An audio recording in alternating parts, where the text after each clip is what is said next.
विकास Sharma official और सिखपाल classes में। आज से हम पिछली क्लास में हमने राजस्थान के प्रसिद्ध दुर्ग किले हमने खत्म कर लिए थे। आज हम पढ़ाने जा रहे हैं नया टॉपिक आपको, और वो है राजपूत वंश।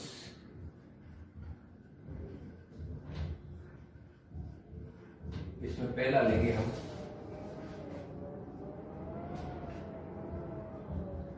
मारवाड़ के राठौर।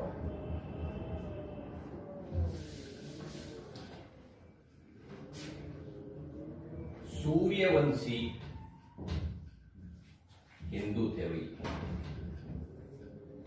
क्या थे? मारवाड़ के सूर्यवंशी हिंदू थे राठौर। ठीक है।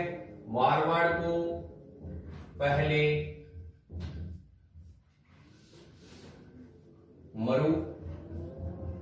मरुकांतर, मारवाड़ व अब जो है जोधपुर से जानते हैं। मारवाड़, मरुकांतर, मारवाड़ और अब जोधपुर। और ये राजपूत वंश क्या है? भाग पहला। ठीक है। तो पहले हम मरुकांतर, मारवाड़ व जोधपुर के नाम से। ठीक है। मंडोर राजधानी थी। मंडोर पहले गुर्जर प्रतिहार राज किया करते थे। फिर उसके बाद में ये कैसे आए, कहां से आए और संस्थापक कौन है देखते हैं। देखो, मारवाड़ राठौर वंश के संस्थापक ये थे राव सिंहा। राव सिंहा 1240 के आसपास, 1240 यानी 13वीं शताब्दी में ये आए थे बदायूं यूपी से। कहां से आए थे भाई? बदायूं यूपी से आए, बदायूं। ठीक है। ब्राह्मणों की सहायता से राठौड़ वंश की स्थापना की। राठौड़ वंश की स्थापना की। ठीक है। राव सिंहा ने अपनी राजधानी खेड़ कहां है? बाड़मेर। पहली राजधानी जो बनाई गई थी राठौड़ वंश की वो थी खेड़ बाड़मेर। कहां बनी थी भाई? खेड़ बाड़मेर। ठीक है। राव सिंहा की पत्नी पार्वती सोलंकी राजाओं के यहाँ पे शादी की थी और यहाँ पर उनकी भी काफी मदद मिली थी अपना राजपाट बढ़ाने के लिए। ठीक है। ब्राह्मणों ने मदद क्यों की? क्योंकि इन्होंने ब्राह्मणों की मदद की थी। ठीक है। तो ब्राह्मणों ने सहायता की और राठौड़ वंश की स्थापना किसने कर दी? राव सिंहा ने 1240 के आसपास। तो मारवाड़ की जो पहली राजधानी है वो कौन सी है? खेड़। खेड़ कहां है? बाड़मेर। पहली राजधानी कौन सी है? खेड़ बाड़मेर। ठीक है। इसके बाद में इनके पुत्र दूहड़जी और आपके राव सिंहा की छत्री, ये छत्री है भाई बीठू। बीठू कहां है? पाली। आपसे पूछे राव सिंहा की छत्री कहां है, तो बीठू पाली में इनकी छत्री है। अब है दूहड़जी। दूहड़जी ने एक ही काम इंपोर्टेंट किया था, अपनी कुल देवी नागणेची माता को कर्नाटक से लेके आए थे। कहां से लाए थे? कर्नाटक से लाए थे। ठीक है। नागणेशी माता का मंदिर, और ये मंदिर है नागणा। नागणा कहां है? बाड़मेर। नागाना बाड़मेर। तो आपसे पूछे कि मारवाड़ राठौड़ों की कुल देवी कौन है? नागणेशी माता। ठीक है। आराध्य देवी कौन सी है? चामुंडा माता। मेहरानगढ़ दुर्ग में बात करेंगे हम जब राव जोधा पढ़ेंगे उस समय में। ठीक है। तो दूहड़ जी ने क्या किया भाई? अपनी कुल देवी नागणेशी माता की मूर्ति लेके आए थे। ये कहां से लाए थे भाई? कर्नाटक से। और माता का मंदिर कहां बनाया? नागाना बाड़मेर। ठीक है, नागाना बाड़मेर।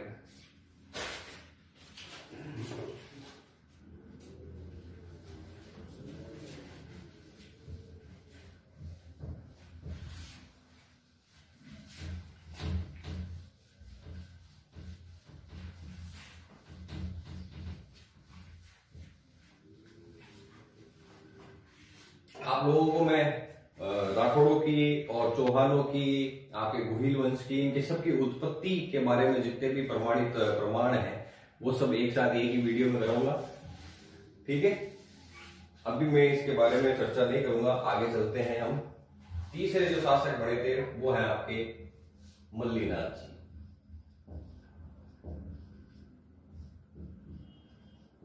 ठीक है। मल्लीनाथ जी ने मारवाड़ की राजधानी ये रख दी थी मेवानगर। मेवानगर कहां है? बाड़मेर। तो आपसे पूछे द्वितीय राजधानी, मारवाड़ राज की दूसरी राजधानी वो कौन सी है? मेवानगर। और किसने बनाई थी? आपके मल्लीनाथ जी ने। ठीक है। मल्लीनाथ जी राजस्थान के प्रसिद्ध लोक देवता, प्रसिद्ध लोक देवता। मल्लीनाथ जी का पशु मेला लगता है भाई। ठीक है ना। कहां लगता है? आपके बाड़मेर। कहां लगता है? बाड़मेर। मेले और वो करूंगा उस समय पे और कराएंगे उसको। मल्लीनाथ जी इन्होंने मारवाड़ की राजधानी कहां बदल दी? मेवानगर। मेवानगर कहां है आपका? बाड़मेर। मल्लीनाथ जी के कारण ही बाड़मेर क्षेत्र को मालानी कहा जाता है। मल्लीनाथ जी के नाम पर गाय व घोड़ों की नस्ल तैयार की जाती है। ठीक है। नाम पर कौन से? गाय व मालानी गाय भी होती है और घोड़े भी। ठीक है। मल्लीनाथ जी के नाम पर इनको किया जाता है। ठीक है। आगे चलते हैं। देखो, गणगौर से गणगौर पर गिंदोली गीत गाए जाते हैं। ठीक है। कौन से गीत गाए जाते हैं? गिंदोली गीत गाए जाते हैं। अब देखो, मल्लीनाथ जी के बाद में आता है राव चूड़ा।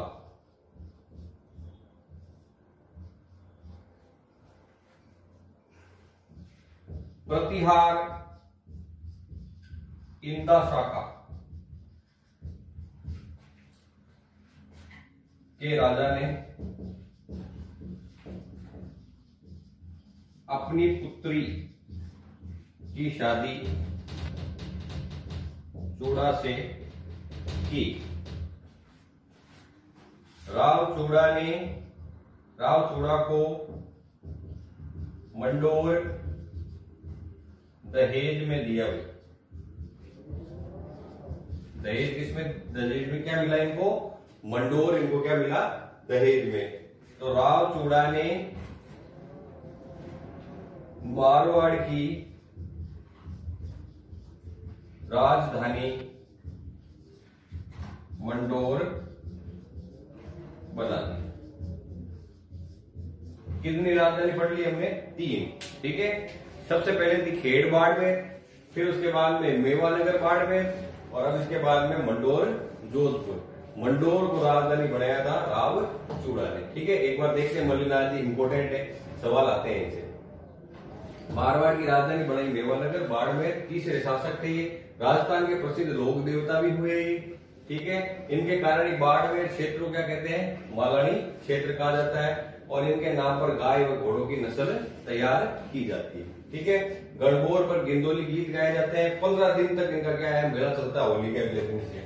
ठीक है, राव चूड़ा प्रतिहार इंदा सागर के राजा ने अपनी पुत्री की शादी चूड़ा से करवाई। ठीक है, मंडोर को दहेज में दिया, और मारवाड़ की राजधानी क्या बना दी, मंडोर मारवाड़ की राजधानी बन गई। ठीक है दोस्तों, तो ये था हमारा पहला भाग, आपके राजपूत वंश मारवाड़ में पहला भाग। अगले भाग में फिर मिलेंगे, तब तक पढ़ते रहिए। राठौर वंश भाग 1 हमने कर लिया है, दूसरे भाग में फिर मिलते हैं। इंपोर्टेंट शासक आपका ये है रणमल राठौर, राव जोधा के पिता। रणमल राठौर जो है वो राव जोधा का पिता। ठीक है, मेवाड़ पर अधिकार करने की मनसा। ठीक है, इनकी मनसा ये थी कि मेवाड़ पर क्या किया जाए, अधिकार किया जाए, और वहां पर अपने राजपूत राठौरों को बढ़ाया जाए। रणमल की बहन हंसाबाई की शादी, इस हंसाबाई की शादी हुई थी भाई लाखा के साथ, लक्ष्य सिंह लाखा। ठीक है, सगाई किनके साथ हुई थी, हंसाबाई की सगाई हुई थी राणा चूड़ा के साथ, जो इस लाखा का पुत्र था। लेकिन ये दिखने में खूबसूरत थी, और आपके लाखा जी का मन आ गया इनमें, अब खोए खोए रहने लग गए, और नदियों के किनारे बैठ के पत्थर मार रहे हैं। तो राणा चूड़ा को पता चला कि भाई ये क्या बात हुई, तो किसी ने कहा कि पिताजी आपका जो है वो दिल दे बैठे हैं, किसको, हंसाबाई को। तो शादी हो गई, और इनके पुत्र हुआ जो हुआ मोकल। इनकी बात हम बाद में करेंगे, क्योंकि और मोकल के पुत्र हुए थे वो कुंभा। ठीक है, इनके बारे में डिटेल में बात करेंगे हम। कुंभा और रणमल राठौड़ साथ बैठकर, ठीक है, मोगल की हत्या करनी थी, तो उसके बाद कौन बना था, कुंभा। ठीक है, साथ बैठकर शराब पी रहे थे।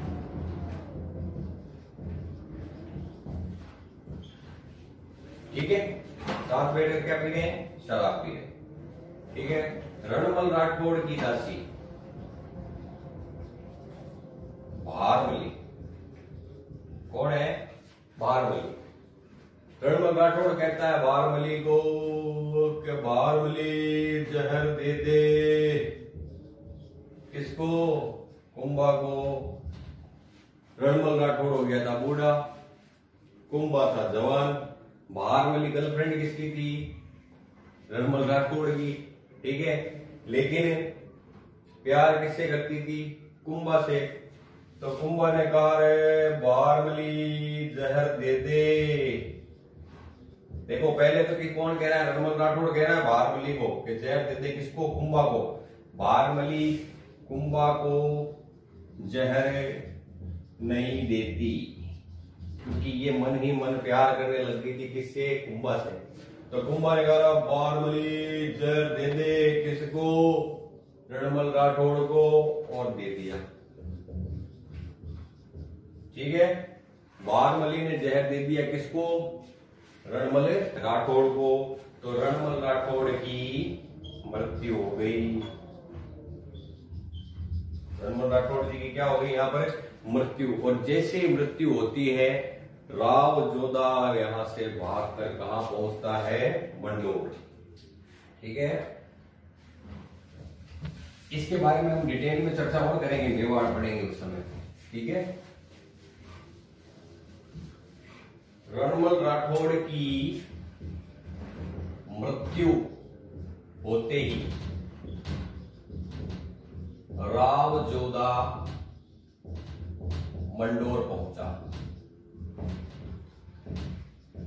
मंडोर पहुंचता है, ठीक है, लेकिन राव जोधा को मंडोर से भी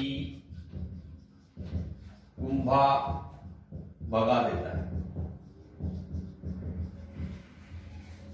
ठीक है।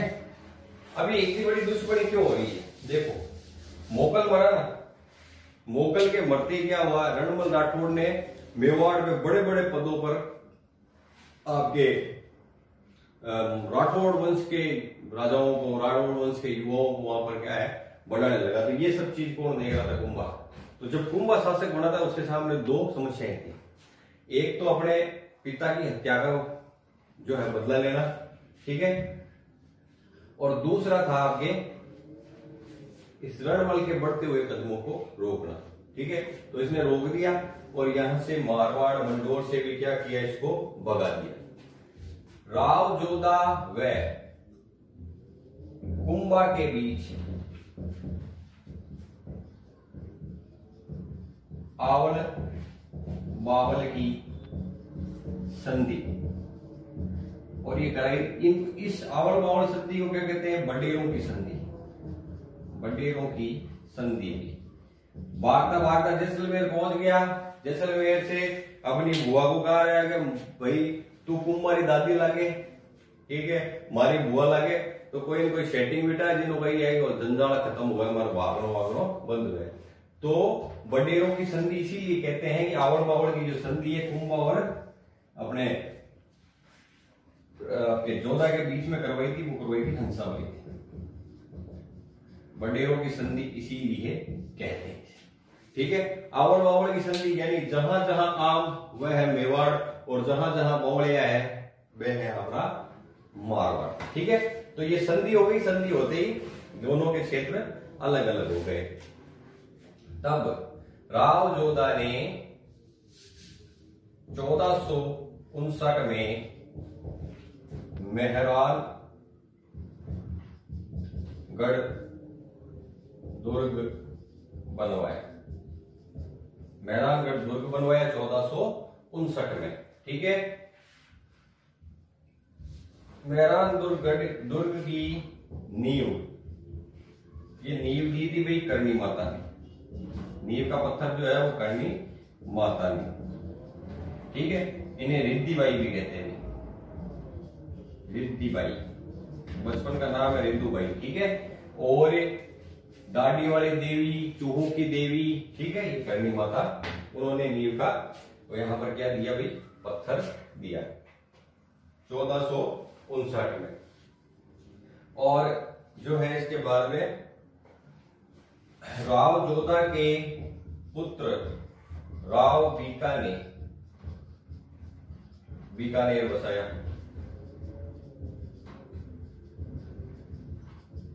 ठीक है।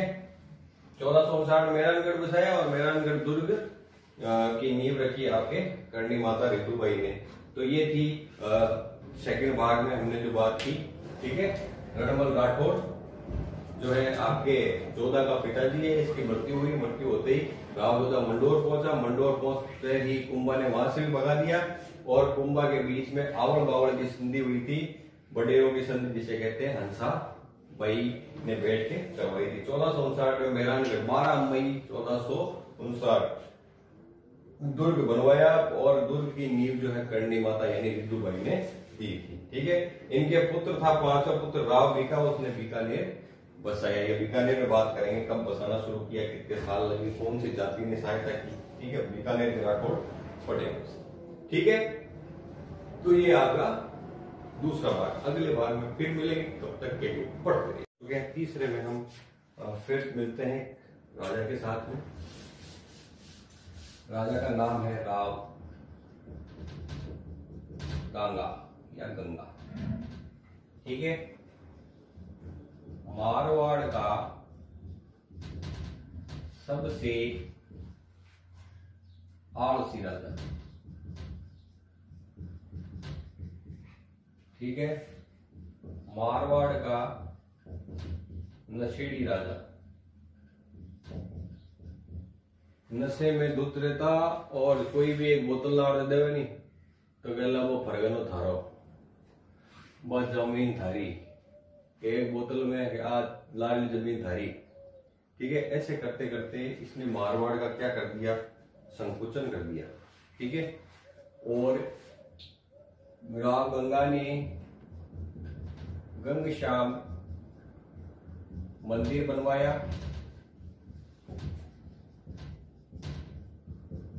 गंगा बावड़ी और गंगा ताल ये बनवाए और मारवाड़ को क्या कर दिया, इसने संकुचित कर दिया। राव गंगा का पुत्र राव मालदेव 1531 से 62। मारवाड़ में अगर कोई राजा हुआ नहीं तो ये राव मालदेव। राव मालदेव को फारसी इतिहास का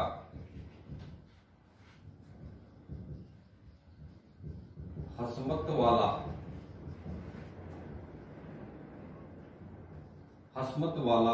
राजा कहते थे। इस हसमत वाला राजा का मतलब होता है सर्वशक्तिशाली।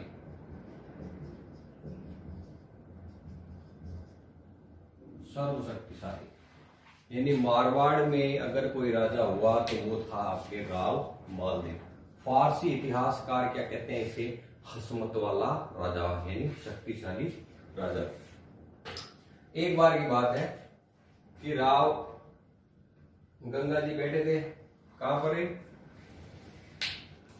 टेरेस पे यानी किले की छत पर बैठे थे और मालदेव जी का के कहते हैं कि पिताजी मैं जा रहा हूं शिकार पर, मुझे आशीर्वाद दो। तो आशीर्वाद देने के चक्कर में टांगे उठाकर और फेंक दिया नीचे और इसी के साथ में राव गंगा की क्या कर दी, हत्या कर दी। राव गंगा की क्या करी, मालदेव ने हत्या, यानी मारवाड़ का प्रथम पितृहंता। मारवाड़ के प्रथम पितृहंता आपके कौन थे, राव मालदेव। और मालदेव ने क्यों मारा, क्योंकि इसको पता था, मालदेव को पता था अगर राव गंगा रहता है और तो हमारे पास और कुछ नहीं बचने वाला है। ठीक है ना। तो मालदेव जब शासक बने तो केवल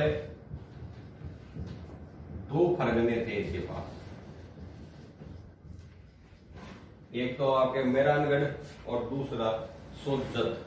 ठीक है, सोजत में और मेहरानगढ़ ये 2 इनके पास क्या थे, फरगने बचे थे। ठीक है, मालदेव का राज्याभिषेक, मालदेव का राज्याभिषेक है वो कहां हुआ था, सोजत।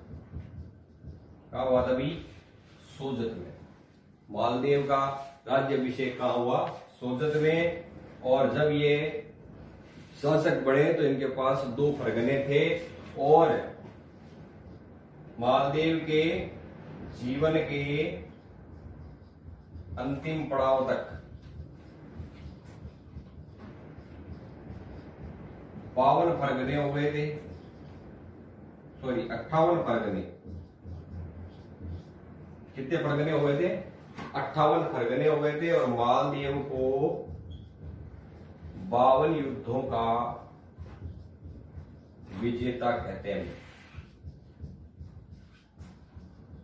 मालदेव को कितने युद्धों का विजेता कहते हैं, 52 युद्धों का विजेता, हसमत वाला राजा, मारवाड़ का प्रथम पितृहंता। तो आप ये ध्यान रखना, ये बड़े बड़े नाम है। हसमत वाला राजा कौन था, राव मालदेव।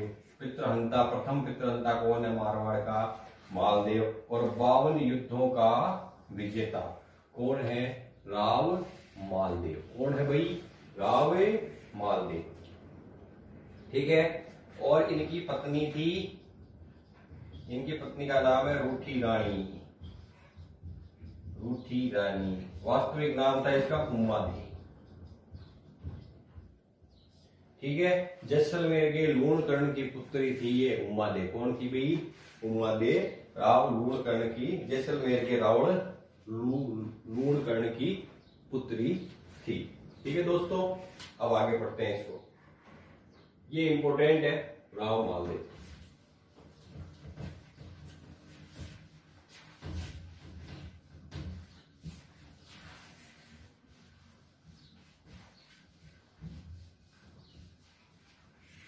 राठौड़ मारवाड़ की राठौड़ भाग 3 हमने कर लिए। चौथे भाग में मैं आपसे फिर रूबरू हो रहा हूं। ठीक है, अब हम पढ़ते हैं राव मालदेव। थोड़ी सी डिटेल हमने पढ़ी थी राव मालदेव के बारे में, अब बात करते हैं आगे। राव मालदेव हसमत वाला राजा, सर्वशक्तिशाली, 52 युद्धों का विजेता और मारवाड़ का प्रथम पितृहंता कौन है? राव मालदेव। ठीक है, याद रखना इसको। अब देखो, राव मालदेव के सेनापति, यहां पर है 2 सेनापति है, जेता और दूसरा है आपका कुपा। एक्चुअल में राव मालदेव इतना शक्तिशाली नहीं था जितना ये दोनों थे। इन दोनों से आगे सेना जो होती थी, विपक्षी सेना, वो डरती थी। ठीक है, तो मालदेव ने और जेता व कुपा ने साहेबा पाहुबा, ये साहेबा या पाहुबा का क्या हुआ था भाई? युद्ध हुआ था। ठीक है, और किसके विरुद्ध हो रहा है? राव जेत सिंह या जेत्र सिंह।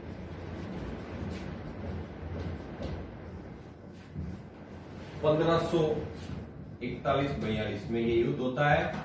ठीक है, और यहीं से बीकानेर का, ये राव जेत सिंह का है बीकानेर। बीकानेर और मारवाड़ में यहीं से फूट पैदा हो जाती है। ठीक है, राव जेता व कुपा ने राव जेत सिंह को मार दिया। यानी इस युद्ध में, साहिबा या पाहुबा का जो युद्ध है, उसमें क्या हुआ? राव जेत सिंह की मृत्यु हो गई। और राव जेत सिंह का पुत्र कौन है? कल्याणमल। कल्याणमल किससे मिलता है? शेर शाह सूरी से, और उसकी अधीनता स्वीकार कर लेता है। राव जेत सिंह जो है वो, जेत सिंह का पुत्र कौन है? कल्याणमल, और शेरशाह सूरी की क्या कर ली? अधीनता स्वीकार कर ली। शेरशाह सूरी और हुमायूं के बीच में डिस्प्यूट चली रही थी। ठीक है, हुमायूं को निकाल दिया था बाहर, किसने? शेरशाह सूरी ने हरा के। ठीक है, और अब जो होता है वो क्या होता है देखो, आगे की बात करते हैं। पहले मालदेव ने मेड़ता को जीत लिया भाई। तो मेड़ता का शासक है जो है आपके वीरमदेव। ये वीरमदेव कहां चला जाता है? ये भी शेरशाह सूरी के पास। ठीक है, मेड़ता जीत लिया इसने, और आपके मेड़ता का शासक वीरमदेव वो कहां चला गया? शेरशाह सूरी के पास। अब डिस्प्यूट किसकी चल रही है? शेरशाह सूरी और हुमायूं की चल रही है। ठीक है ना। तो अब देखो, हुमायूं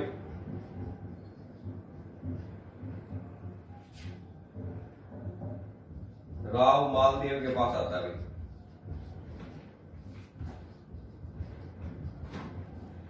ठीक है, लेकिन उससे पहले शेरशाह सूरी एक फरमान जारी कर चुका था। फरमान, ये फरमान ये था कि अगर आपको, ये राजपूत राजाओं के लिए फरमान जारी किया था कि अगर आपको हुमायूं कहीं दिखे, हुमायूं आपको कहीं पर दिखे, तो आप हुमायूं को पकड़ोगे। ठीक है, एक बार अगर आप पकड़ नहीं सकते हो तो फिर आपको क्या करना है? उसकी खबर मुझे देनी, ताकि मैं अपनी सेना भेजकर उसको पकड़ लूं।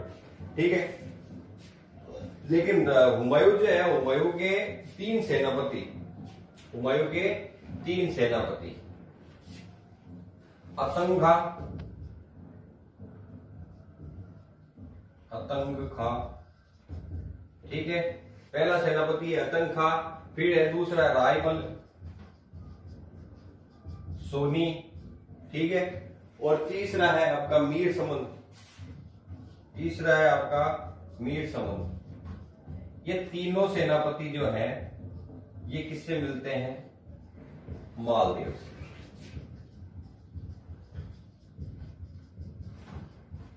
तो मालदेव हुमायूं की खबर किसको नहीं देता है?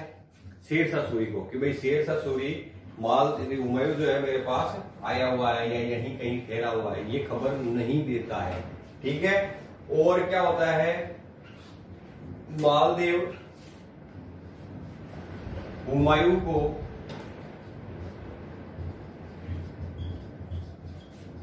बीकानेर देने का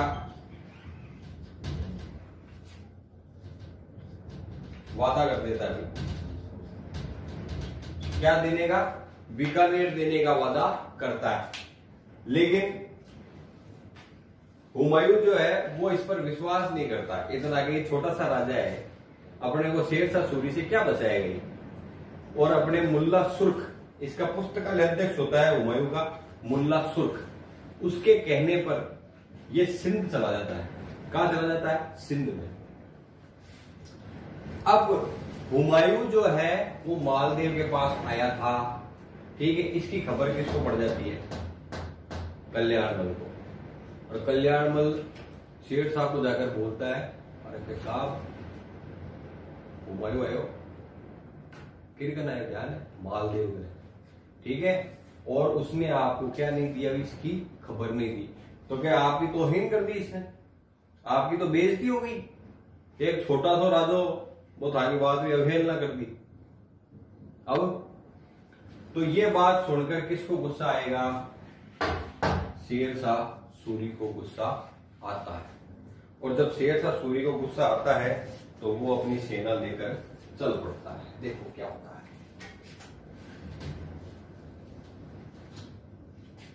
शेरशाह सूरी और राव मालदेव के बीच में एक निर्णायक युद्ध होगा।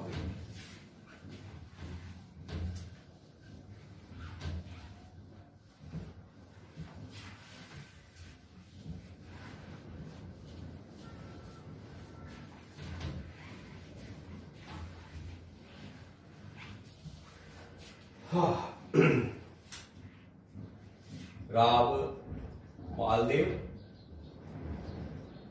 इधर कौन है? शेरशाह सूरी। इधर से ये चलता है, इधर से ये चलता है 1544 गिरी सुमेल का युद्ध, इसे जेतारण का युद्ध, पाली का युद्ध भी कहते हैं। जेतारण पाली का युद्ध, ठीक है। सेनापति याद करो कौन है? जेता और दूसरा है कूपा। अब जेता और कूपा के टेंट बने हुए हैं। ये जेता जी का और ये कूपा, ठीक है। शेरशाह सूरी जब ये सुबह सुबह के लिए फ्रेश होने गए तब इनके टेंट में आता है और 5000 रुपए और एक खत छोड़ देता है। 5000 रुपए और एक खत छोड़ देता है दोनों के टेंट में। राव मालदेव युद्ध की नीति बनाने के लिए कहां पहुंचता है? जेता व कूपा के टेंट में। ये दोनों बाहर गए होते हैं तो 5000 रुपए और एक खत पढ़ लेता है जिसपे मोर किसकी लगी हुई है? शेरशाह सूरी की।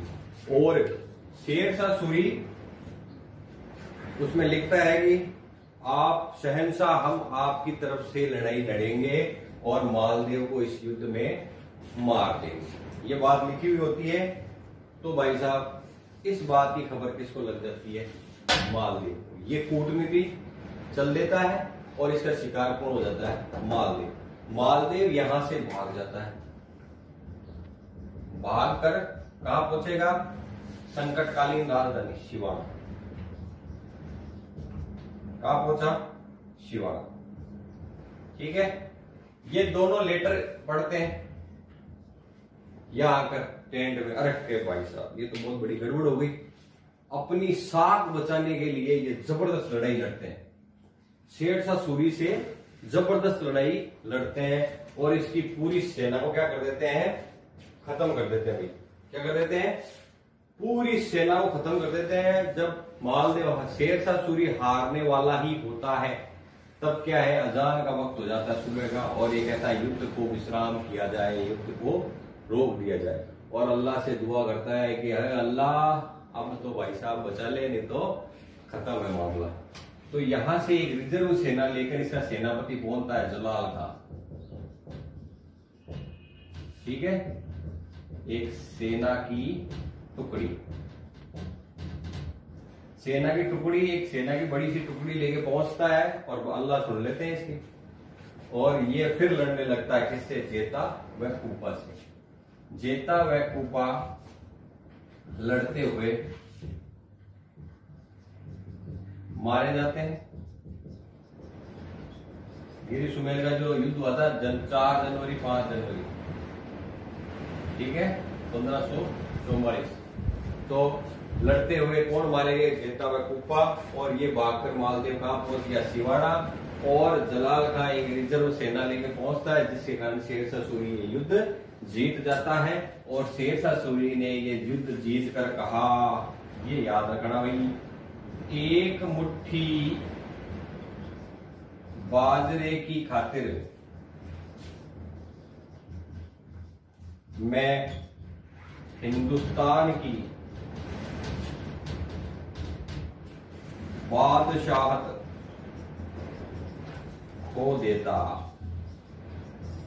मैं क्या कर देता भाई, हिंदुस्तान की बादशाहत खो देता एक छोटे से राज्य को जीतने के लिए, यानी एक मुट्ठी भर बाजरे की रकम जिस राज्य की है उसको जीतने के खातिर मैं क्या कर देता भाई, हिंदुस्तान की बादशाहत खो देता। ये सवाल कई बार आया हुआ कि किस युद्ध के बारे में कहा था, तो ये गिरी व सुमेल का युद्ध राव मालदेव के साथ में हुआ। क्यों हुआ इसका कारण भी आपको पता, ठीक है। तो अब राठौड़ वंश के अगले भाग में फिर आपसे मुलाकात होगी, तब तक पढ़ते रहिए। राष्ट्र भाग में फिर आपसे मिल रहा हूं और बात करते हैं राव मालदेव की।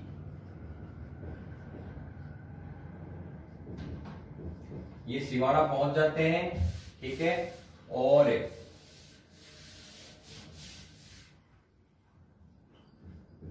कुछ समय पश्चात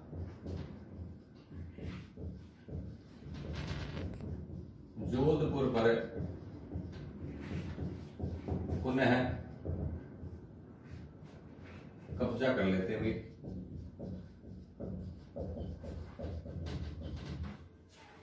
ठीक है। राव मालदेव की पत्नी कौन थी भाई, उमा देवी। जैसलमेर राजा लूणगढ़ भाटी की पुत्री, ठीक है। जैसलमेर राजा लूणगढ़ भाटी की पुत्री थी। उमा देवी शादी की पहली रात ही रूठ गई थी। रूठने का कारण था दासी भारमली, यहां पे भी एक भारमली थी दासी। क्या होता है कि शादी होती है, मालदेव टेंट में बैठा होता है, काफी देर हो चुकी होती है, तो उमा दे भारमली को बुलाने भेजती है, किसको, मालदेव का बादशाह को बुलाओ साहब को कि लेट हो रहा है, रात हो गई है खूब, ठीक है। भारमली जाती है, तो भारमली में ही वो तो नशे में होता है मालदेव, तो उसको भारमली में कौन दिख रही है, उमा दे। तो काफी देर हो जाती है, भारमली भी नहीं लौटती है, तो फिर कौन जाती है, उमा दे। उमा दे क्या है कि उन दोनों को कुछ ऐसे हालात में देख लेती है, तो वहां से रूठ कर कहां चली जाती है, अजमेर चली जाती है। कहां चली गई, अजमेर चली जाती है, और अपना जीवन जो है वो वहीं पर व्यतीत करती है, अजमेर में, ठीक है। उसके बाद में मालदेव ने ईश्वरदास बाहर।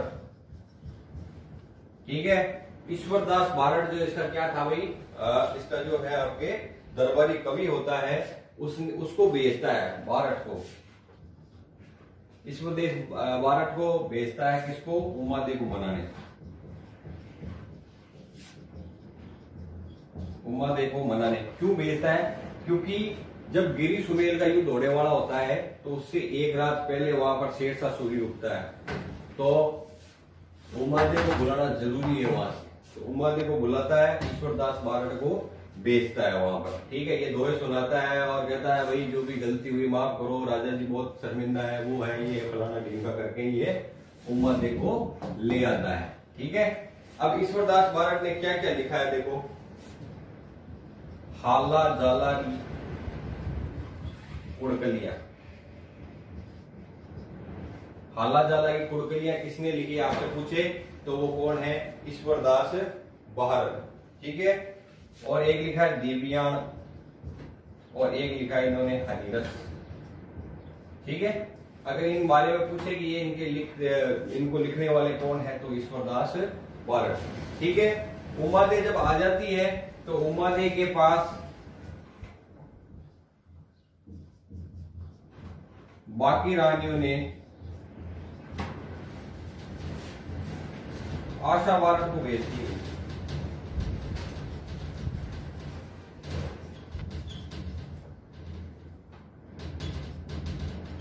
बाकी की जो रानी है मालदेव की वो क्या है, आशा बारड को भेजती है इसके पास में, ये जाके दोहे वगैरह सुनाती है, तो फिर ये क्या है रूठ जाती है वापिस और सती हो जाती है। ठीक है, नहीं तो ये आपके महासती हो जाती है उमादे, रूठी रानी की बात करें हम तो।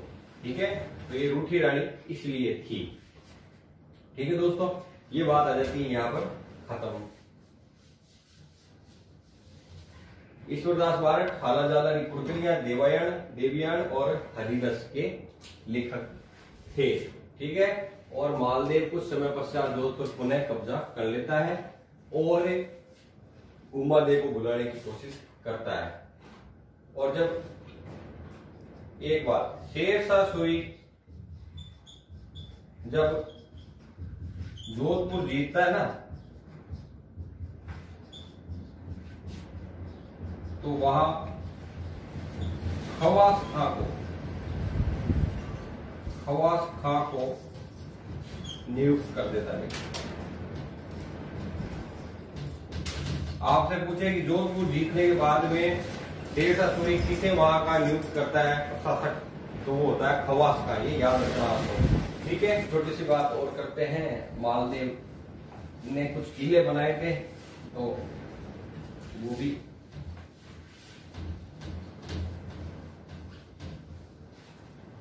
ठीक है, इन्होंने बनाया था एक तो मालकोट का किला,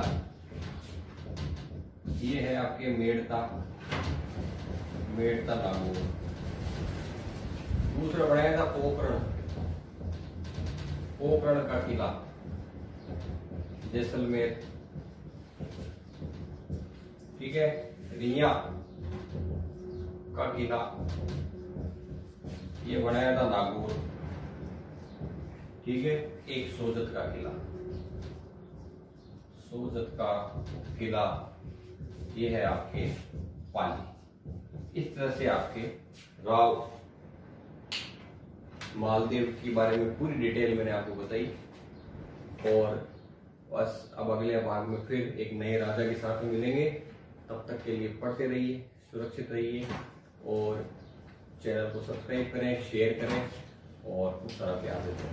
ठीक है दोस्तों, इसमें जैसा कि आपको पता है हम मारवाड़ राठौड़ वंश भाग 5 कर चुके हैं। छठे वाले भाग में हम बात करेंगे। अब तक हमने राव मालदेव की बात कर ली थी, राव मालदेव हसमत वाला राजा। ठीक है, अब उसके राव मालदेव के जो पुत्र हैं राव मालदेव, ठीक है, इनके 3 पुत्र थे, राम सिंह, उदय सिंह और तीसरा जो बेटा है वो है राव चंद्रसेन।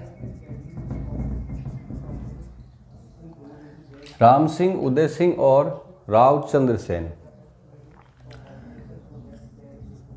उदय सिंह को अकबर ने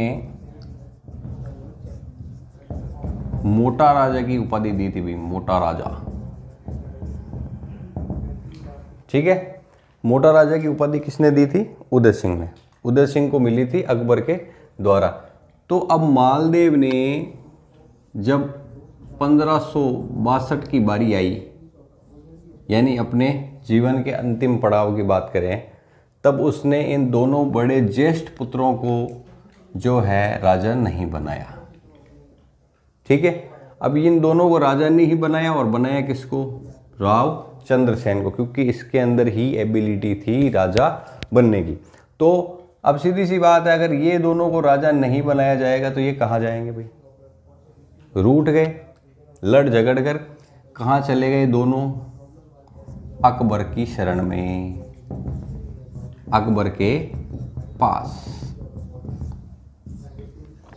ठीक है, क्लियर है यहां तक? चलो, मारवाड़ का राजा बन रहा है रावचंद्र सेन। कौन बन रहा है भाई? रावचंद्र सेन। 1562 से 83 इनका शासनकाल माना जाता है। ठीक है, रावचंद्र सेन को उपाधि,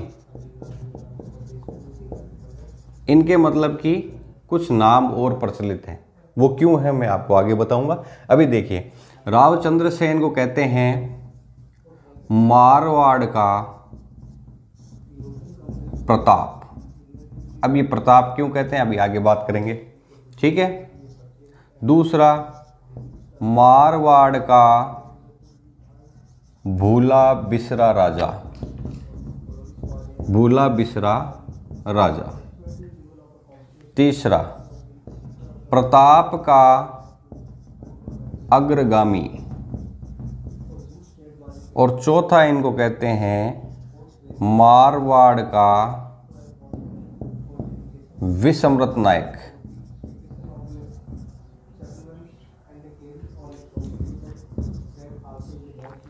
अब रावचंद्र सेन जी के बारे में एक सवाल आता है, वह है कौन सा मारवाड़ का राजा था जिसने अपने शासन में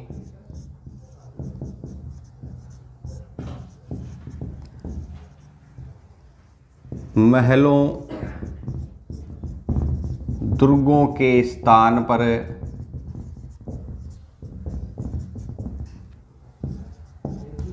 जंगलों, पहाड़ों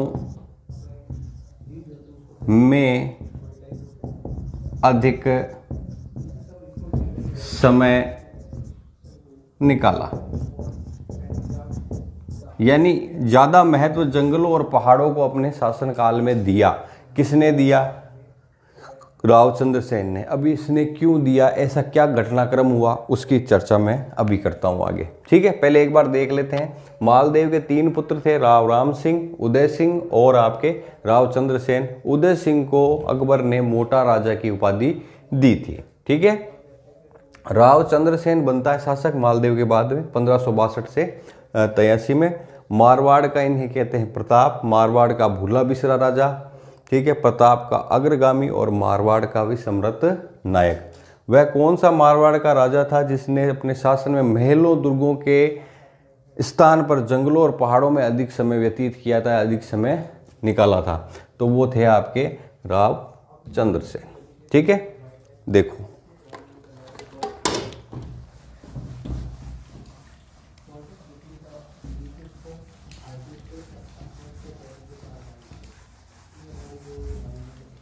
होता क्या है वो देखो।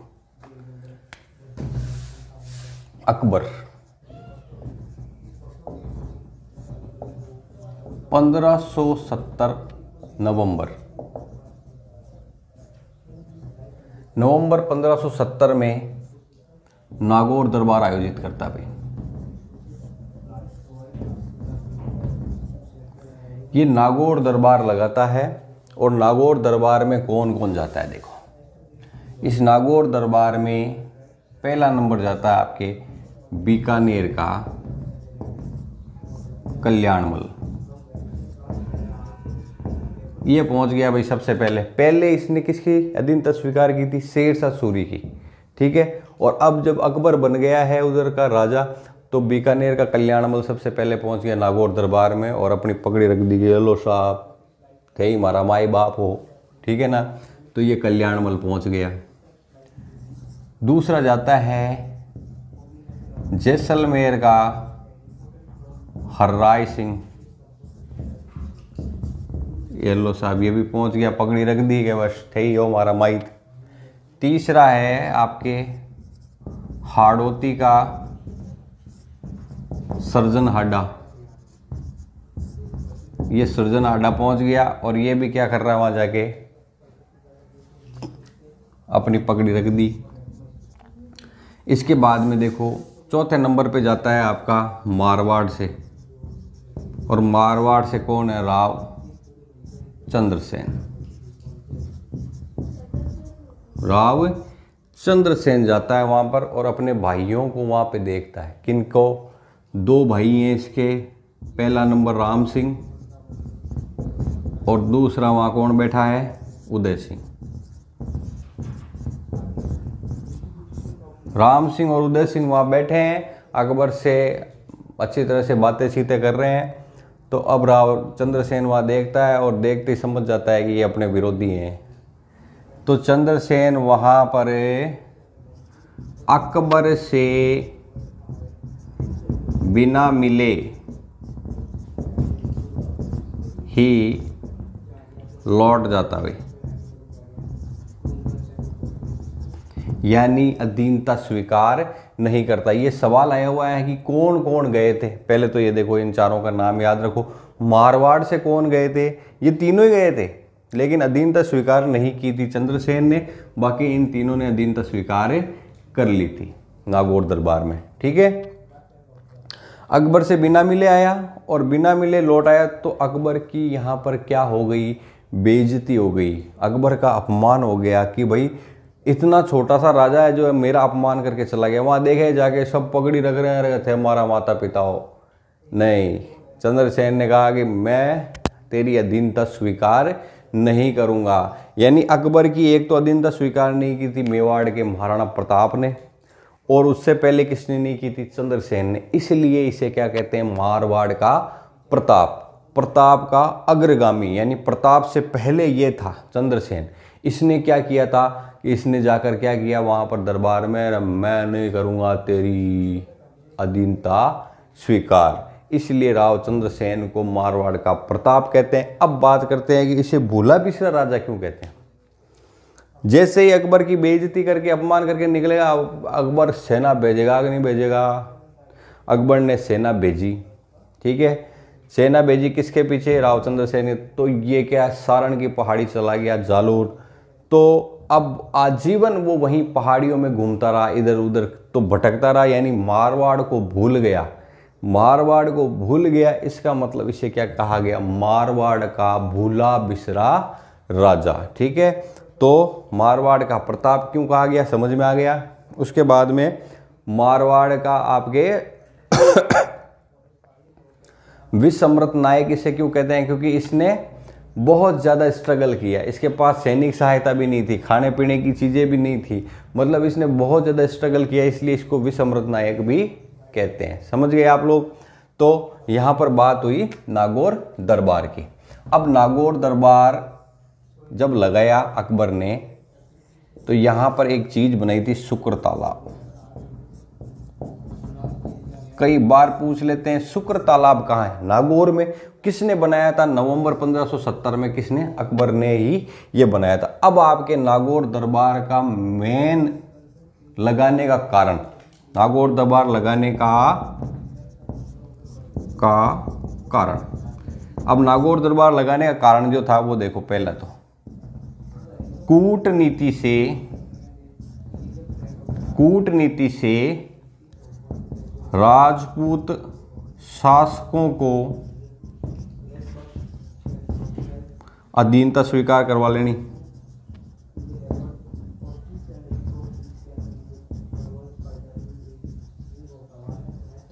एक तो राजपूत राजाओं को क्या कर लिया इसने, शासकों ने अधीनता स्वीकार करा ली, यानी ये जो लोग पहुंचे वहां पर जाकर डायरेक्ट अधीनता स्वीकार कर ली, कोई लड़ाई टंटे करने नहीं पड़े। दूसरा देखो, अकबर के सहयोगी व विरोधी दो गुट बन गए। राजपूत राजाओं के दो गुट बन गए, एक तो राजपूत राजा जो सहयोगी हैं और एक विरोधी, यानी डायरेक्ट अकबर को पता चल गया कि ये सब मेरे सहयोगी हैं और ये सब मेरे विरोधी हैं। दूसरी चीज हो गई। तीसरा, युद्ध न होने की वजह से, युद्ध न होने की वजह से स्थापत्य कला में विकास भी हुआ भाई। जब युद्ध नहीं हुआ, वहां पर परिश्रम नहीं करना पड़ा, तो फिर कुछ अच्छी जगह माइंड लगता है। जब बुरी जगह माइंड नहीं लगता तो आदमी का कहीं अच्छी जगह पर अपना मस्तिष्क लगता है, और उससे क्या हुआ, स्थापत्य कला का विकास हुआ राजस्थान में। ठीक है, मुगल शैली आई, मुगल शैली में किस तरह की चित्रकारी पेंटिंग हुई, किस तरह के लेख लिखे गए, तो वो सारे यहाँ से शुरू होते हैं आपके। ठीक है, तो कूटनीति से राजपूत शासकों को अपने अंदर कर लिया और आधे बाहर हो गए, यानी कुछ तो हो गए विरोधी, कुछ हो गए सहयोगी, और स्थापत्य कला का भी क्या हुआ, विकास हुआ। ये कहाँ से हो रहा है, आपके नागौर दरबार से। ठीक है, तो ये 1570 नवंबर में नागौर दरबार लगाया गया था। ठीक है दोस्तों, इस भाग में हम इतनी ही चर्चा करेंगे। अगले भाग में फिर आपसे मिलेंगे, चंद्रसेन की बाकी की स्टोरी और पढ़ेंगे। ठीक है दोस्तों, तब तक के लिए पढ़ते रहिए, सुरक्षित रहिए, मास्क लगाइए, कोरोना से बचें और अपनी स्टडी को प्रॉपर रखें। ठीक है दोस्तों, स्वागत है मेरे YouTube चैनल विकास शर्मा ऑफिशियल और सिखवाल क्लासेस में। मारवाड़ राठौड़ वंश भाग 6 हमने अच्छी तरह से पढ़ा था। 7वें भाग में हम रावचंद्र सेन की बात करते हैं। रावचंद्र सेन, रावचंद्र सेन ने जैसे ही विरोध किया अकबर का कि मैं अधीनता स्वीकार नहीं करूंगा, ये वापस कहाँ आ गया, जोधपुर। ठीक है, तो यहां पर जोधपुर आ गया। अब अकबर ने क्या किया, देखो अकबर ने रावचंद्र सेन पर हुसैन अली व राव राम सिंह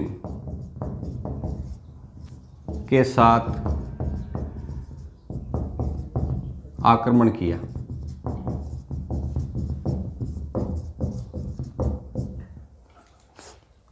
हुसैन अली आ रहा है और राव राम सिंह आ रहा है आक्रमण करने, अपने ही भाई पर आक्रमण करने आ रहा है। किसकी आज्ञा से, अकबर की आज्ञा से। यानी अकबर जो है वो क्या कर रहा है, इस पर अटैक कर रहा है, हुसैन अली पर। और किसकी सहायता से कर रहा है, हुसैन अली और राव राम सिंह की आज्ञा से। किस पर कर रहा है, चंद्रसेन पर अटैक कर रहा है। अब देखो, राव चंद्रसेन भाद्रा जून की पहाड़ी सारण चला जाता है। भाद्रा जून की पहाड़ी सारण जालोर, जो कि कहाँ है, आपकी जालोर में। तो सीधा सा बात है, अकबर का मारवाड़ यानी जोधपुर पर अधिकार हो गया भाई। जोधपुर पर क्या हो गया है, अधिकार। और अकबर ने जोधपुर को खालसा घोषित कर दिया। खालसा घोषित कर दिया। खालसा का मतलब होता है केंद्र शासित। क्या हो जाता है, केंद्र शासित। ठीक है, केंद्र शासित घोषित कर दिया। किसको, जोधपुर को। अकबर ने जोधपुर का सूबेदार, जोधपुर का सूबेदार 1572 से 74 तक राय सिंह कल्याणमल का पुत्र राय सिंह बीकानेर वाले को नियुक्त किया।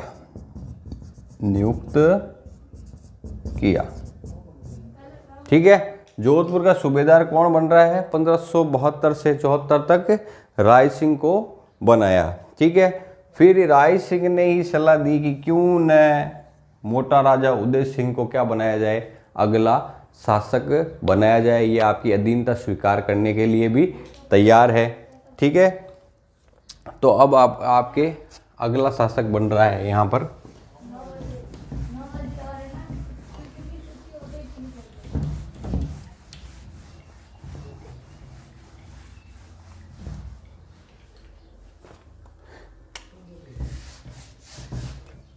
मोटा राजा उदय सिंह। मोटा राजा उदय सिंह ये बन रहा है आपके 1583 में। 1583 में क्या बन रहा है आपके शासक बन रहा है, और कब तक रहेगा? 95 तक। मोटा राजा उदय सिंह को मोटा राजा की उपाधि अकबर ने दी। ठीक है। मोटा राजा उदय सिंह ने अपनी पुत्री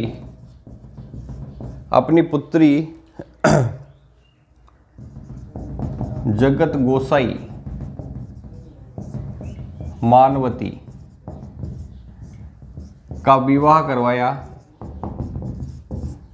जहांगीर से। इन दोनों के जो पुत्र हुआ वो था खुर्रम यानी शाहजहां। इन दोनों के जो पुत्र हुआ वो कौन हुआ? शाहजहां इन दोनों के पुत्र हो गया। ठीक है। और अभी इसके दो पुत्र हैं, राव सूरसेन और दूसरा पुत्र है आपके गज सिंह। सूरसेन को सवाई की उपाधि दी थी भाई अकबर ने, और गज सिंह को दल थंबन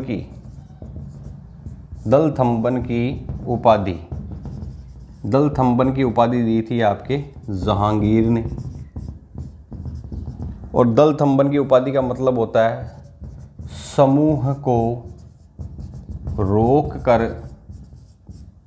रखने वाला। समूह को रोक कर रखने वाला। ठीक है दोस्तों, तो इस पार्ट में इतना ही। अगले पार्ट में फिर भाग 8 में आपके सामने एक नए इंटरेस्टिंग राजा के साथ में फिर चलेंगे। मेरी कहानियों में पढ़ते रहिए मारवाड़ राठौड़ वंश। ठीक है दोस्तों। नमस्कार मित्रों, आप सभी का स्वागत है फिर से। मारवाड़ राठौड़ वंश भाग 7 हम कर चुके हैं। 8वें भाग में फिर आपका एक बार स्वागत सिखवाल क्लासेस में। बात करते हैं राव गज सिंह। जैसा कि मैंने बताया इनके पुत्र थे। पहला पुत्र आपका पुत्र है आपके अमर सिंह, दूसरा पुत्र है इनके जसवंत सिंह, और तीसरा पुत्र जो है इनके अचल सिंह। बचपन में ही मृत्यु हो गई थी, बचपन में ही मृत्यु। तो मुख्य रूप से बड़ा पुत्र कौन है? अमर सिंह, और दूसरा पुत्र है इनके जसवंत सिंह। राव गज सिंह की पासवान थी अनारा बेगम। गज सिंह की पासवान जो थी वो कौन थी? अनारा बेगम। यानी प्रेम प्रसंग में ये डूबे रहते थे दोनों में क्या था? प्रेम प्रसंग था। और ये जो अमर सिंह है ना, बड़ा वाला पुत्र है, वो कैमरा लिया लिए घूम तो ला रहा है। अच्छा पिताजी आज जसवंत मत बैठा है, पिताजी आज ऊपर किला तोप कन बैठा है, ऐसे मतलब कि वो जासूसी करता और पकड़ता। इससे दुखी होकर अन्नारा बेगम ने कहा कि थानो बड़ोड़ो पुत्र तो है नहीं, वो तो है पागल, इसको क्या करो, इसको भेज दो आप नागौर, और जसवंत सिंह को क्या बनाओ यहाँ का शासक। ये छोटा पुत्र था। तो बड़ा पुत्र देखो अमर सिंह। अमर सिंह को नागौर की जागीर दी गई हुई, यानी जोधपुर का राजा नहीं बनाकर कहाँ भेज दिया इसको, नागौर। ठीक है। इसे अमर सिंह को कटार का धनी कहते थे, कटार का धनी। ठीक है। अमर सिंह के घोड़े का नाम, इसके घोड़े का नाम था बादल। क्या नाम था, बादल। ठीक है। आगरा में शाहजहां के साले सलावत खां को मार दिया था भाई। इसने क्या कहा, इसको पागल। सलावत खां ने क्या कह दिया था अमर सिंह को, पागल। रे पागल, इतनी सी बात गई जितने में तो कटार से गर्दन अलग। किसकी, सलावत खां की। किसके सामने, शाहजहां के सामने। ठीक है। इसके बाद में देखो एक इंपॉर्टेंट चीज हुई थी अमर सिंह के साथ में, मतीरे की राड। मतीरे की राड 1644 में हुई थी, और सामने कौन था, बीकानेर का करण सिंह। बीकानेर में इसको एक बार और पढ़ेंगे अपन, मतीरे की राड को करण सिंह के समय। अब हुआ क्या था कि भाई ये नागौर है और ये बीकानेर है, यहाँ पर खेत है। इस खेत में क्या हुई, मतीरे की बेल लगी, और वो बेल इस खेत में जाकर क्या दे दिया, मतीरा। दोनों किसान लड़ पड़े, मतीरो मारो, वो क्या मतीरो मारो। ठीक है। इतनी तनातनी हो गई कि दोनों अपने अपने शासकों के पास चले गए। ठीक है। कि मतीरा किसका, बेल तो क्या मारी है, पर के मतीरो दियो मारा खेत में था। इस तरह से कुछ जो है मतीरे की राड हुई। ये 1644 में हुई थी, और नागौर का कौन था, अमर सिंह, और बीकानेर का कौन था, करण सिंह। ठीक है। ये बात होती है आपके नागौर की। ठीक है। राव गज सिंह, 3 पुत्र, अमर सिंह, जसवंत सिंह और अचल सिंह। बचपन में ही मृत्यु हो गई थी, तो बचे कौन, जसवंत सिंह और अमर सिंह। और इसकी राव गज सिंह की पासवान है अन्नारा बेगम। उसी के कहने पर अमर सिंह को कहाँ भेज दिया गया, नागौर। ठीक है। अमर सिंह को कटार का धनी कहते हैं। घोड़े का नाम इसका बादल है। आगरा में शाहजहां के साले सलावत खां को क्या कर दिया था, मार दिया था। और मतीरे की राड हुई थी 1644 में बीकानेर के करण सिंह के साथ में। अब हम पढ़ते हैं जसवंत सिंह मारवाड़ का शासक बन रहा है।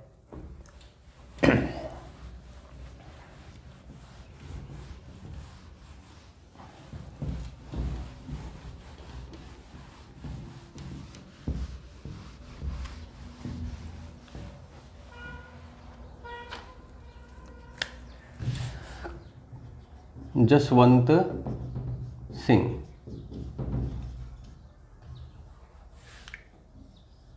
जसवंत सिंह का राज तिलक, ये राज तिलक हुआ था आगरा में। आगरा में कौन कर रहा है, शाहजहां। ठीक है। अब देखो शाहजहां के कितने पुत्र थे, 4। दारा, सूजा,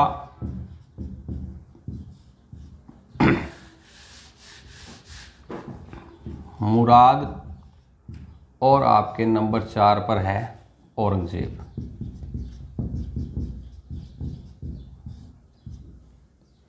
ठीक है। 1 नंबर वाला कौन है, दारा। शाहजहां अगला शासक किसको बनाएगा, दिल्ली का शासक कौन बनाना चाहता है, दारा को। और दारा बनना भी चाहता है, लेकिन प्रबल इच्छा किसकी है, औरंगजेब की शासक बनने की। ये बनना चाहता है, और शारजा जो है वो किसको बनाना चाहता है? दारा को।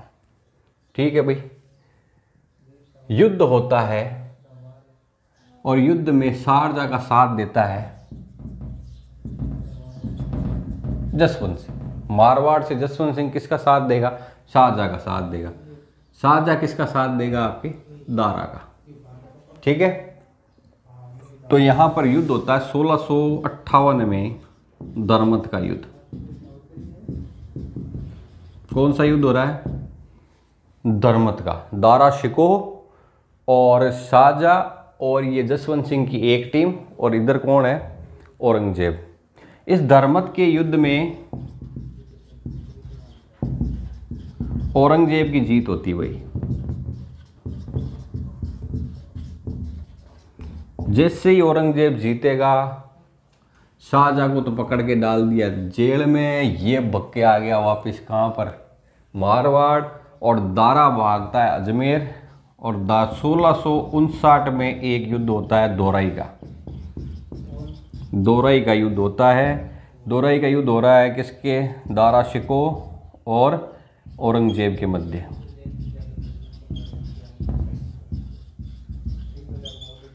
एक साल बाद होता है 1659 में दोराई का युद्ध, अजमेर। ठीक है, दारा शिकोह और औरंगजेब के मध्य हो रहा है। और यहाँ पर दारा की क्या हो जाती है? मृत्यु। और अंतिम रूप से शासक कौन बनता है? शासक बनता है आपका औरंगजेब। अंतिम रूप से शासक कौन बन गया? औरंगजेब। दो युद्ध हुए इंपॉर्टेंट है, 1658 दरमत का युद्ध और 1659 में दोराई का युद्ध होता है, और दारा उसमें मारा जाता है। अंतिम रूप से शासक कौन बन रहा है? आपका औरंगजेब। अब औरंगजेब जब शासक बनेगा तो शाहजहां को तो डाल दिया उसने जेल में, इसको पहुंचा दिया यमलोक, और बाकी के इसके पार्टनर बन जाते हैं। अब किसको परेशान करेगा? जसवंत सिंह को। जसवंत सिंह के साथ क्या तालमेल होंगे? अगली पार्ट में फिर से पढ़ेंगे। तब तक के लिए सुरक्षित। नमस्कार मित्रों, आप सभी का स्वागत है सिकवाल क्लासेस के यूट्यूब प्लेटफॉर्म पे। मारवाड़ राठौर वंश भाग 8 हम कर चुके हैं। 9वें भाग में हम किससे मिल रहे हैं? जसवंत सिंह। जसवंत सिंह दिल्ली में कौन है? अंतिम रूप से शासक बन गया औरंगजेब।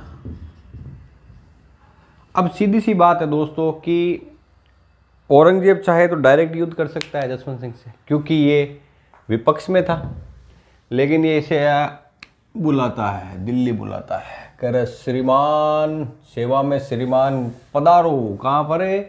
दिल्ली पधारो। अभी है क्या? हाँ शाह बाप जी आओ। ये पहुंचता है और ये बुलाता है इसको। अब औरंगजेब से मीटिंग हो रही है। औरंगजेब कहता है दक्षिण भारत में जाओ। किसको कह रहा है? जसवंत सिंह को दक्षिण भारत भेजता है। दक्षिण भारत भेज रहा है। ठीक है, क्यों भेज रहा है? दक्षिण भारत में मराठा कौन है? शिवाजी व इनके पुत्र हैं संभाजी। ये क्या कर रहे हैं? विद्रोह कर रहे हैं। विद्रोह क्या? पूरी तरह से दिल्ली को और मुगल सम्राट को, मुगलों को, सबको हिला के रख दिया इन्होंने। किन्होंने? शिवाजी और संभाजी। इस मराठा के विद्रोह को दबाने के लिए, विद्रोह दबाने के लिए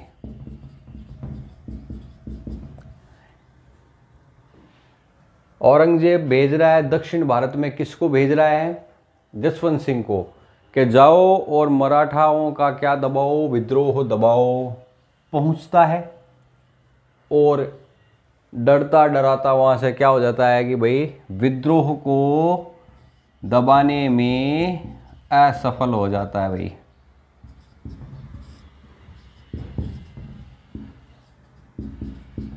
असफल हो जाता है। विद्रोह को नहीं दबा पाता है और दबे पैर कहाँ पहुँच जाता है, वापिस अपने मारवाड़ पहुँच जाता है। ये वापिस कहाँ आ जाता है, मारवाड़। औरंगजेब को इस बात का पता चलता है कि विद्रोह को दबाने में क्या हुआ, असफल। तो अब कहाँ भेज रहा है, फिर बुलाता है कि दिल्ली आओ। फिर दिल्ली जाता है जसवंत सिंह, ठीक है। और इस बार इसको जो है वो जसवंत सिंह को भेज रहा है उत्तरी भारत में, सिंध प्रांत में भेजता है। जसवंत सिंह को औरंगजेब दूसरी बार सिंध प्रांत में भेजता है, पिंडारियों के विद्रोह को दबाने भेजता है। दूसरी बार कहाँ भेजता है, सिंध प्रांत में। जसवंत सिंह की जमरूद थाना, और ये कहाँ है, अफगानिस्तान, ठीक है। 1678 में मृत्यु हो जाती है। 1678 में जमरूद थाना में, यानी दूसरी बार जब सिंध प्रांत में जा रहा है तो वो जमरूद थाना पहुंचता है 1678 में, और वहां पर इसकी क्या हो जाती है, मृत्यु हो जाती है। तो इस मृत्यु पर औरंगजेब कहता है, आज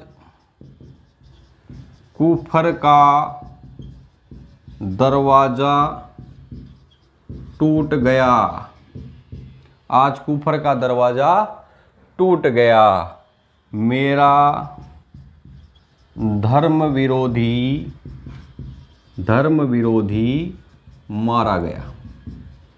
ये शब्द बोलता है वो, आज कुफर का दरवाजा टूट गया, मेरा धर्म विरोधी मारा गया। किसके मरने पर कह रही है ये बात, जसवंत सिंह के मृत्यु पर। कौन कह रहा है, औरंगजेब कह रहा है। ये ध्यान रखना है, ये किसने कही थी बात, आ सकता है सवाल ये। आज कुफर का दरवाजा टूट गया, मेरा धर्म विरोधी मारा गया, कौन किसके बारे में कह रहा है। या फिर जसवंत सिंह की मृत्यु पर औरंगजेब ने क्या कहा, ठीक है। अब देखो, जसवंत सिंह ने मृत्यु से पहले आगरा में कचहरी भवन बनाया था भाई, कचहरी भवन बनवाया, ठीक है। 2 लिखे थे इन्होंने, पुस्तकें लिखी थी। पहली पुस्तक थी अपरोक्ष सिद्धांत सार, और दूसरा लिखा है इन्होंने भाषा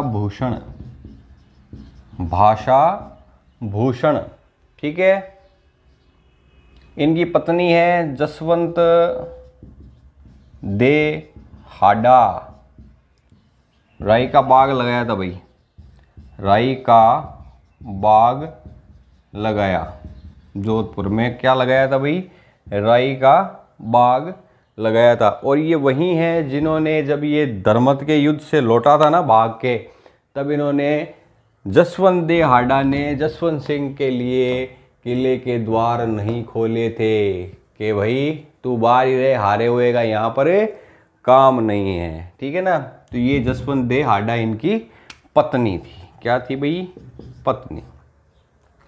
अब जैसे ही जसवंत सिंह मर जाता है, औरंगजेब क्या करता है, देखो। औरंगजेब जसवंत दे हाडा व पुत्र अजीत सिंह को कहाँ ले गया, दिल्ली ले गया। कहाँ ले गया, ये दिल्ली ले जाता है उठाकर। और जसवंत दे हाडा को कहता है कि इस्लाम स्वीकार कर ले, मैं तुझे क्या बना के रखूँगा, मेरी बेगम बना के रखूँगा, इस्लाम क्या कर ले, स्वीकार कर ले। जसवंत दे हाडा ने कहा था नहीं करूँगी, कि मैं तुझे मार दूंगा, मार दे, तेरे पुत्र को भी मार दूंगा कि मार दे, जोधपुर को खालसा घोषित कर दूंगा तो क्या कर दे, ठीक है। तो औरंगजेब ने जोधपुर को क्या किया, खालसा घोषित किया। दोस्तों देखो, 2 बार खालसा घोषित हुआ है, पहली बार राव चंद्र सेन के समय और दूसरी बार जसवंत सिंह के समय पर यह क्या हुआ है, खालसा घोषित किया गया है। किसको? जोधपुर को। ठीक है दोस्तों, तो अब ये दिल्ली ले जाते हैं। अगले पार्ट में देखते हैं कौन अजीत सिंह को छुड़ा कर लाता है, कौन उसका पालन पोषण करता है, फिर किस प्रकार शासक बनता है। ठीक है दोस्तों, तब तक के लिए राजस्थान के प्रसिद्ध दुर्ग किले भाग 10 में आज एक इंपोर्टेंट लाया हूं आपके सामने, अजमेर दुर्ग। ठीक है, कहाँ है? स्थान है आपका अजमेर। अजमेर को राजस्थान का हृदय कहते हैं। ठीक है, अजमेर दुर्ग के उपनाम है। देखो, सबसे पहले है तारागढ़, गढ़बीठली। ठीक है, तारागढ़, गढ़बीठली। पूर्व का जिब्राल्टर, पूर्व का जिब्राल्टर। अरावली की आत्मा, राजपुताने की कुंजी। ठीक है, तारागढ़, गढ़बीठली, पूर्व का जिब्राल्टर, अरावली की आत्मा और राजपुताने की कुंजी किसे कहते हैं? किसे कहते हैं? अजमेरू दुर्ग को। ठीक है,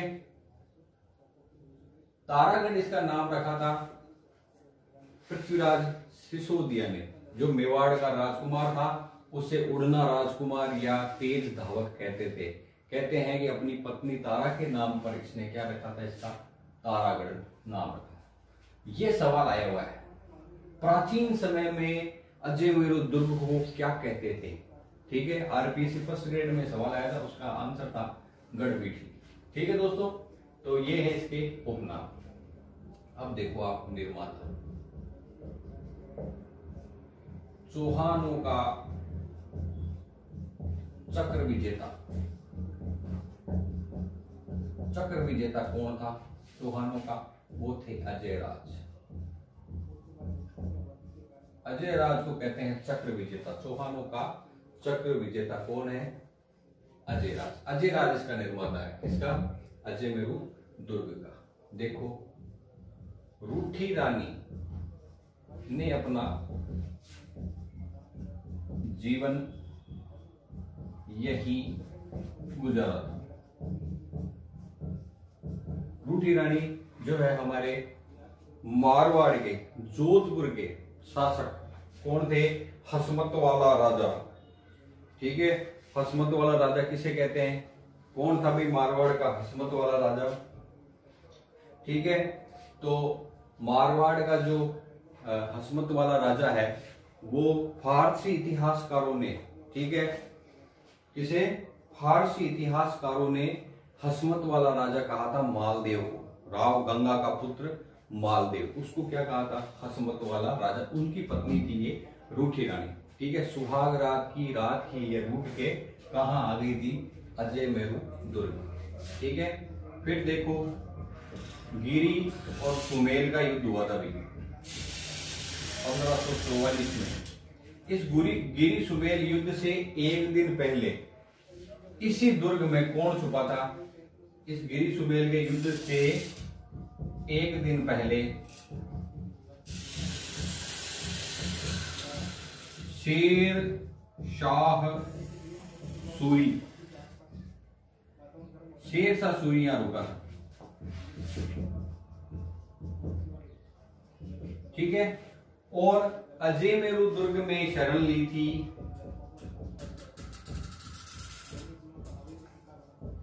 दारा शिकोह ने। ये औरंगजेब का भाई था। ठीक है, बड़ा पुत्र था शाहजहां का। ठीक है, शाहजहां का बड़ा पुत्र था दारा शिकोह। इसको शासक बनाना चाहता था कौन? शाहजहां। लेकिन बना कौन? औरंगजेब। ठीक है, धर्मत्का और दोराई का युद्ध हुआ था। दोराई के युद्ध में मारा गया था दारा शिकोह। तो धर्मत्का युद्ध हुआ था ना, उससे भाग कर आया था और कहां शरण ली थी? अजमेरू दुर्ग में। किसने? दारा शिकोह ने। औरंगजेब का भाई था ये। ठीक है, अब देखो यहां पर मीरान साहब की दरगाह है। यहां पर क्या है? मीरान साहब की दरगाह। उसके बाद में है घोड़े की मजार। यहां पर क्या है? घोड़े की मजार। ठीक है। और रूठी रानी यहां थी, तो रूठी रानी का स्मारक। रूठी रानी का स्मारक कहां था? यहीं ही था। तो यहां पर चौहानों ने शासन किया था और अंतिम रूप से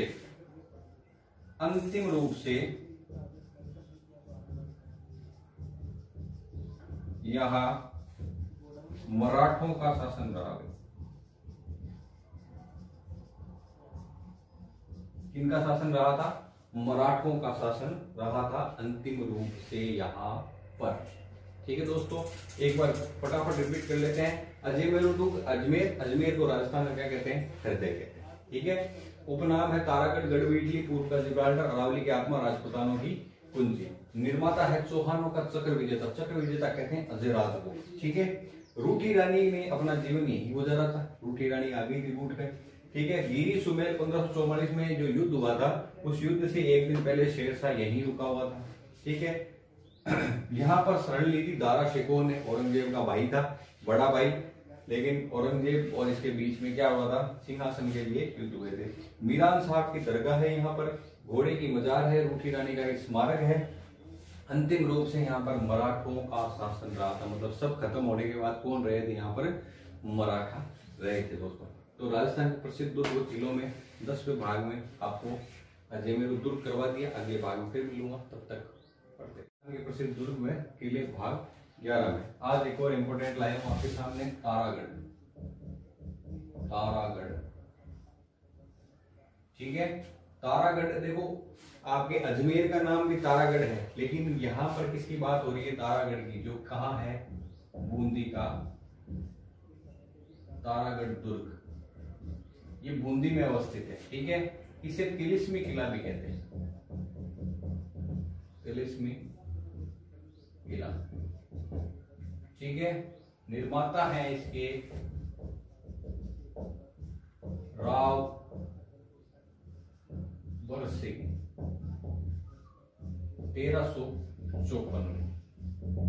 1354 में इन्होंने एक किला बनवाया था, तारागढ़। तारागढ़ बूंदी में स्थित है। इसका नाम है तिलिस्मी किला।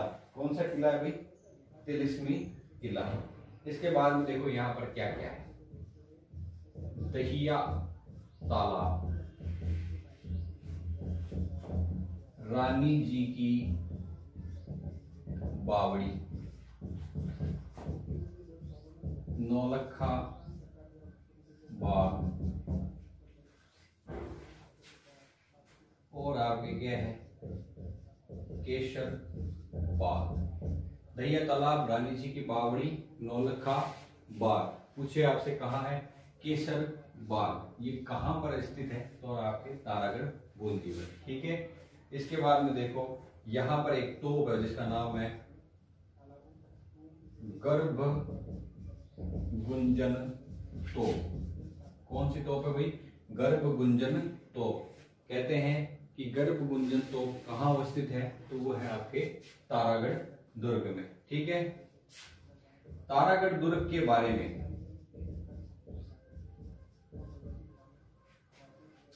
कर्नल जेम्स टोड ने कहा। अब क्या कहा है? ये कहा है कि राजपूताने के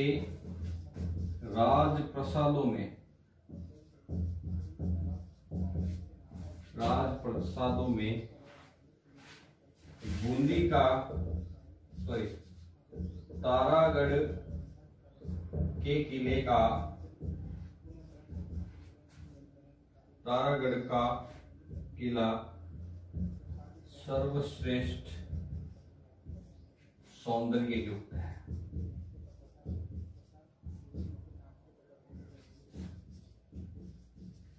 कहने का मतलब है कि राजपूतों ने जितने भी जो है महल किले जो भी बनाए उसके अंदर सबसे सर्वश्रेष्ठ अगर सौंदर्य किसी का दिखता है तो वह कौन से किले का दिखता है?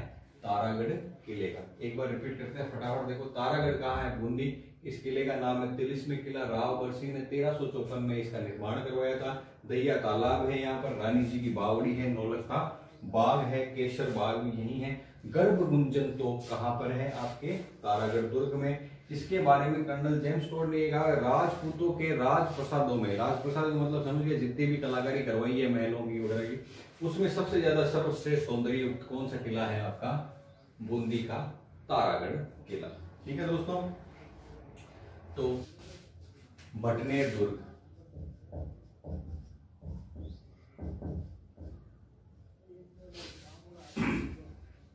ये है आपके भटनेर का जो है वो है हनुमानगढ़। निर्माता भूपत सिंह भाटी। कौन है? भूपत सिंह भाटी ने यह किला बनाया था। भटनेर दुर्ग राजस्थान का सबसे प्राचीन दुर्ग है। ये जो भटनेर का दुर्ग है राजस्थान का सबसे प्राचीन दुर्ग है। एक और तगड़ी चीज इसमें देखो, भटनेर दुर्ग में सबसे ज्यादा, भटनेर दुर्ग पर सबसे ज्यादा विदेशी आक्रमण हुए।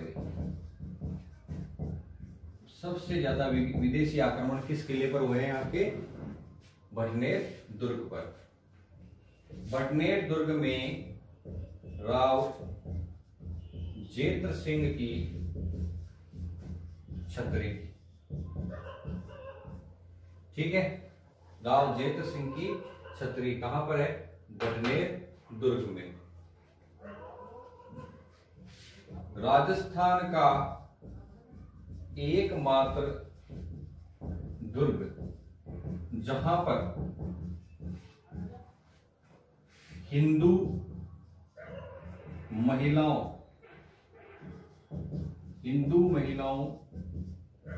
के साथ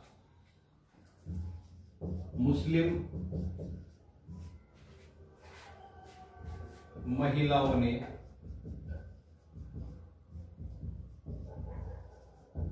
जोहर किया। ठीक है, हिंदू महिलाओं के साथ मुस्लिम महिलाओं ने भी जोहर किया। कौन से दुर्ग में है? ये आपका भटनेर दुर्ग। भटनेर दुर्ग जो है जल दुर्ग की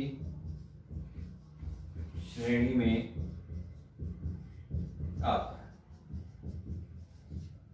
ठीक है, एक बार रिपीट करते हैं। भटनेर दुर्ग हनुमानगढ़, भूपत सिंह भाटी इसका निर्माता। राजस्थान का सबसे प्राचीन दुर्ग यही है। इस पर सबसे ज्यादा विदेशी आक्रमण हुए। राव जेत्र सिंह की छतरी यही है। ठीक है, राजस्थान का एकमात्र दुर्ग जहां पर हिंदू महिलाओं के साथ साथ मुस्लिम महिलाओं ने भी जोहर किया और जल दुर्ग की श्रेणी में आता है। कौन सा? भटनेर दुर्ग। ठीक है दोस्तों, तो 11वें भाग में इतना ही। आगे वाले भाग में फिर मिलेंगे, तब तक पढ़ते रहिए।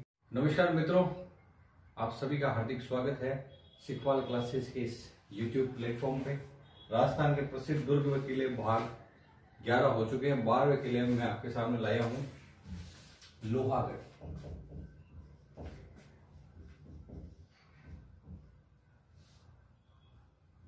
कहां का है? भरतपुर। ठीक है, और इनके निर्माता है सूरजमल जाट। जाटों के अफलातून, जाटों के क्या कहते हैं इनको? अफलातून। किन्हें? सूरजमल जाट को। ठीक है, अब देखो उपनाम, किले के उपनाम आप देखो। सबसे पहले है मिट्टी का किला, अभेद किला, सीमांत प्रहरी। ठीक है, मिट्टी का किला, अभेद किला, सीमांत प्रहरी।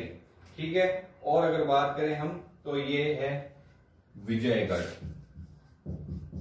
विजयगढ़। ठीक है, मिट्टी का किला, अभेद किला, सीमांत प्रहरी और विजयगढ़ इसे कहते हैं।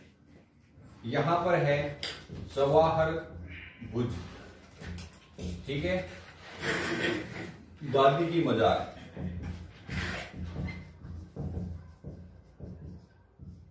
ठीक है, जवाहर भुज है, दादी की मजार है यहां पर। ठीक है, उसके बाद में यहां पर बिहारी मंदिर भी है, बिहारी मंदिर। ठीक है, आगे चलते हैं। जवाहर सिंह ने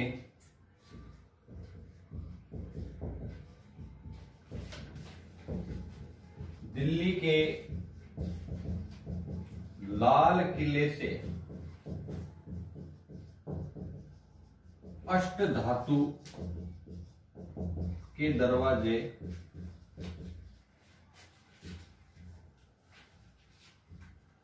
हटवाकर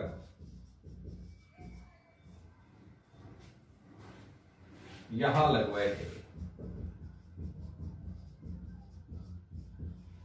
और ये बात है 1764 की। कब बात है? 1764 की। इसके बाद बात करते हैं तिजारा किला। तिजारा किला है आपके अलवर। ठीक है, उसके बाद बात करें बालादुर्ग। बालादुर्ग है आपके अलवर।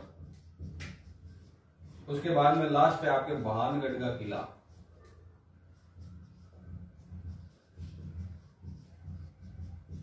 अलवर है, अलवर में, और इसे कहते हैं भूतों का किला। शाम को 7 बजने के बाद यानी अंधेरे होने पर इसमें किले में कोई नहीं जाता, प्रवेश निषेध है यहाँ पर। ठीक है, एक बहुत ही पुरानी स्टोरी है तांत्रिक की और यहाँ की राजकुमारी की। ठीक है, उसके बाद ये स्थापित हो गया था किला, तो भूतों का किला इसे कहते हैं। ठीक है दोस्तों, एक बार रिपीट कर लेते हैं फटाफट। लोहागढ़, भरतपुर, सूरजमल, जाटों का क्या कहते हैं इसे? अफलातून। ठीक है, मिट्टी का किला है, अभेद किला, सीमांत प्रहरी और विजयगढ़ इसे कहते हैं। जवाहर भुज है यहाँ पर, दादी की मजार है, बिहारी मंदिर है यहाँ पर। जवाहर सिंह जी ने दिल्ली के लाल किले से दरवाजे उतारे अष्टधातु के, और वह दरवाजे हटाकर कहाँ लेके? यहाँ पर लगवाए 1764 में। उसके बाद बात करें तिजारा किला कहाँ है? अलवर। बालादुर्ग कहाँ है? अलवर। और आपके भानगढ़ का किला कहाँ है? अलवर, जिसे हम क्या कहते हैं? भूतों का किला। दोस्तों, इसी के साथ आपके राजस्थान के दुर्ग, किले और महल समाप्त होते हैं ये टॉपिक। अब अगले टॉपिक में फिर मिलेंगे आपसे, तब तक पढ़ते रहिए, सुरक्षित रहिए। गवर्नमेंट